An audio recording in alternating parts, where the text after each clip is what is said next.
Hai guys, hari ini gue bakal bahas salah satu film yang gue suka dari tahun 2022 sampai sekarang. Gue masih nge-repeat filmnya karena udah ada di Netflix. Dan ngomongin film ini, gue tuh selalu teringat sama isu yang ada di film ini, yaitu pengangguran. Akibat pandemi COVID-19. Total pengangguran di Indonesia mencapai atau menjadi 9,77 juta orang.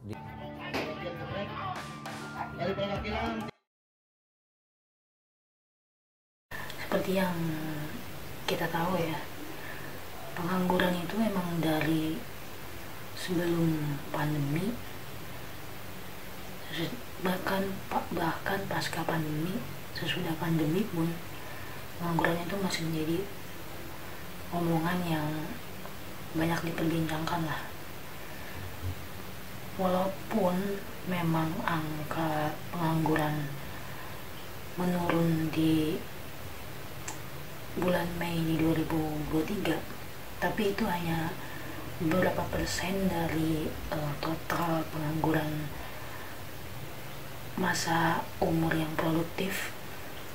Dan itu menurut gue sangat hal yang perlu diperhatikan sebenarnya, karena harusnya di usia produktif itu antara kisaran umur 15 tahun ke atas itu masuk usia produktif. Dan kebanyakan pengangguran angka muda itu lebih banyak, di antara 20, mungkin 15 sampai 19 itu kita anggaplah di Indonesia ya, belum termasuk usia yang wajib bekerja gitu.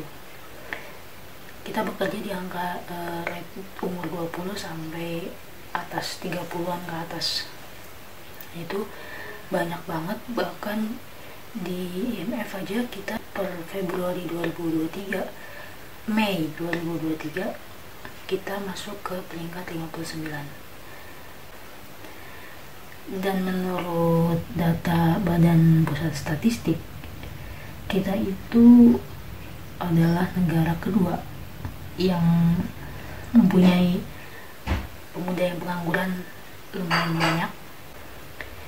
Dan di film Cinta Pertama, Kedua, Ketiga ini, oke ya, ini Bapak. Minum dulu nek. Jadi pegawai negeri itu lebih stabil, masa depannya jelas. yang mana di sini juga membicarakan soal anak muda yang pengangguran, yang mana dibahasakan tidak punya masa depan. Menurut gue, pembahasan pengangguran di sini tuh cukup membuat kita tuh yang menonton relate sebenarnya. Di sini ada tokoh namanya Raja. Dia anak ketiga dan dia di umur 23 tahun. Dia tinggal di rumah sama bapaknya dan juga neneknya, orang tua bapaknya, yang mana umur mereka itu sangat berbeda jauh. Di film itu dibilang umur si Raja dengan bapaknya ini yang selisihnya 47 tahun. Dari segi pemikiran itu udah lumayan beda banget. Sekarang umur 23 itu masuk ke generasi Z, ke generasi Gen Z lah. Menurut penelitian, generasi Gen Z itu memiliki pemikiran lebih global, nggak terlalu memikat dan nggak terlalu terfokus pada satu hal gitu. Care dengan lingkungannya, dengan orang tuanya, dengan teman-temannya. Di sini dibahas hubungan antara si Raja dan bapaknya itu memang tidak terlalu baik, tapi mereka dekat, tapi tidak terlalu baik karena si bapaknya ini menginginkan si Raja ini kerja di umurnya yang 23. karena pada saat itu digambarkan di tahun 2020, di mana 2020 itu awal COVID-19. Jadi semua keadaan kan berubah, lowongan pekerjaan tidak ada, banyak yang di PHK massal, pengangguran semakin meningkat lah. Di tahun 2020 ini ada pemuda yang bernama Raja ini, dia tidak mempunyai pekerjaan tetap, tapi dia berprofesi sebagai supir taksi online.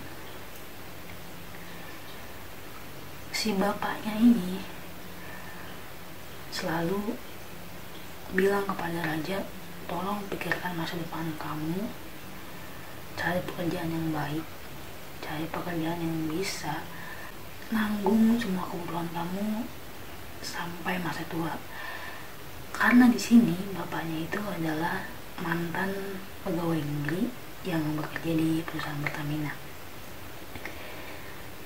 Dan rata-rata di umur bapaknya yang sudah tua, itu rata-rata semua orang tua itu berpikiran seperti itu. Pengetahuan gue ya. Jadi Nah, yang menariknya lagi, si rajanya ini selalu menolak masa depannya jelas. bujukan ayahnya ya, disuruh daftar pegawai negeri sipil yang selalu menjadi pembicaraan di setiap keluarga pasti. Terus dia diperkenalkan sama teman bisnis, teman ayahnya yang punya bisnis, tapi dia tidak mau juga. Banyak problematika yang terjadi antara bapak dan anaknya yang ketiga ini, dimana anaknya yang ketiga ini disuruh juga oleh kakaknya untuk mengurus bapaknya ini yang sudah tua, yang sudah mulai agak mau pikun gitu. Dan sebenarnya dia care dengan bapaknya, dia peduli, dia ingin bapaknya senang. Tapi balik lagi ke generasi Z yang menjadi pembicaraan ya sekarang, dia tuh emang punya pemikirannya sendiri, dan pemikirannya itu berbeda sama generasi orang tua kita yang udah tua-tua. Itu yang sudah beda. Jadi antara bapak dan si Raja ini itu mempunyai problematika mereka sendiri, dan mempunyai hal-hal yang menarik yang bisa kita tangkap dari masalah mereka, dan gimana cara mereka menyelesaikannya. Itu menurut gua hal-hal yang kecil yang bisa kita lihat dari film ini dan bisa kita terapkan ke keluarga kita sebagai generasi Z dan orang tua kita yang generasinya jauh di atas kita. Ada juga tokoh yang bernama Asia, dan itu bertolak belakang sekali sama keluarganya si Raja. Dia itu umurnya di 27, masuk generasi milenial, dan ibunya itu masih agak muda lah, nggak terlalu tua, cuman nggak dikasih tahu umur ibunya itu berapa perbedaannya sama dia. Tapi mereka itu datang dari keluarga yang biasa aja, yang dibilang kekurangan juga nggak terlalu kekurangan, tapi memang memang agak sulit di ekonominya. Dia sangat suka sekali bekerja, dia sangat suka sekali membantu ibunya, karena sosok bapak di keluarga ini sudah tidak ada. Dia membuka kelas les dance karena dia bisa ngedance, sampai pada akhirnya ibunya ini punya penyakit kanker setelah ditinggalkan oleh bapaknya. Setelah lama ternyata ada masalah baru, ibunya punya penyakit kanker, dan dia harus benar-benar bertanggung jawab untuk kesembuhan ibunya dan jaga ibunya. Di pandemi itu, 2020 itu, ibunya masih juga ikut harus mengajar les dansa. Tapi sebenarnya si Asia ini dia memaksa ibunya, tapi ibunya tetap memaksakan diri untuk bisa terus mengajar les dansa walaupun sedang melawan kanker payudara yang dialami. Si Asia ini kalau sekarang kita juga menyebutnya masih menjadi pembincangan yang lumayan hangat juga ke nasi sandwich ya, karena dia harus menanggung ibunya. Walaupun keluarganya di sini diperlihatkan cuma ibunya aja, tapi dia juga harus menanggung hal-hal yang seharusnya memang dia tidak lakukan, tapi dia melakukan ini untuk pekerjaannya dia. Dia sampai melakukan pinjaman online. Kok mereka tahu? Itu benar-benar terjadi di masa sekarang, apalagi pas pandemi. Setelah pandemi itu pinjaman online merebak kemana-mana, karena selain gampang juga cepat prosesnya. Karena di sini Asia pekerjaannya tidak pekerjaan tetap, jadi kalau dia ingin melakukan sebuah transaksi untuk pinjaman atau kredit di bank itu agak susah ya. Di sini diceritain juga, makanya menurut gue ini seru banget karena ada dua keluarga yang dengan latar belakang berbeda, dengan masalah yang berbeda, tapi di pandemi ini mereka sama-sama merasakan gimana caranya bisa menyelesaikan struggle mereka tapi tetap peduli sama keluarga mereka, gimana cara mereka mencari uang tapi enggak dengan pekerjaan yang tetap gitu. Itu menarik banget sih, menarik banget.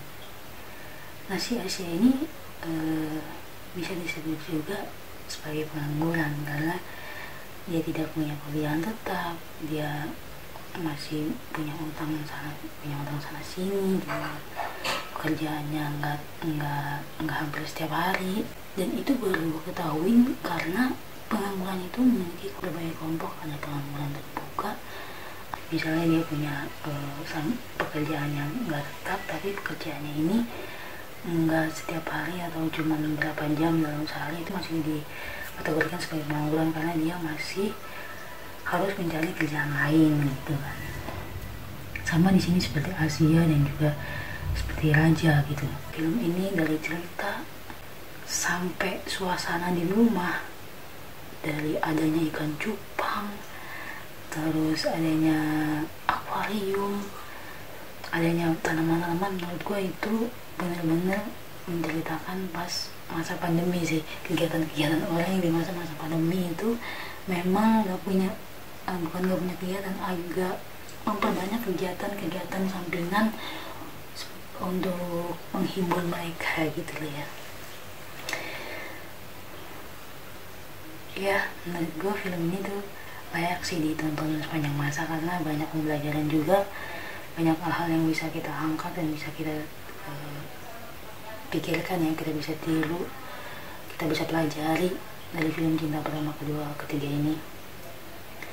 Dan setelah gue menonton, menurut gue cinta pertama, kedua, ketiga itu maksudnya cinta keluarga, saudara, dan juga diri kita sendiri. Menurut lo apa?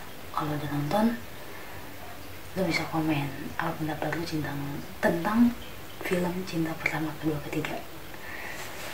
Oke, dah. See you.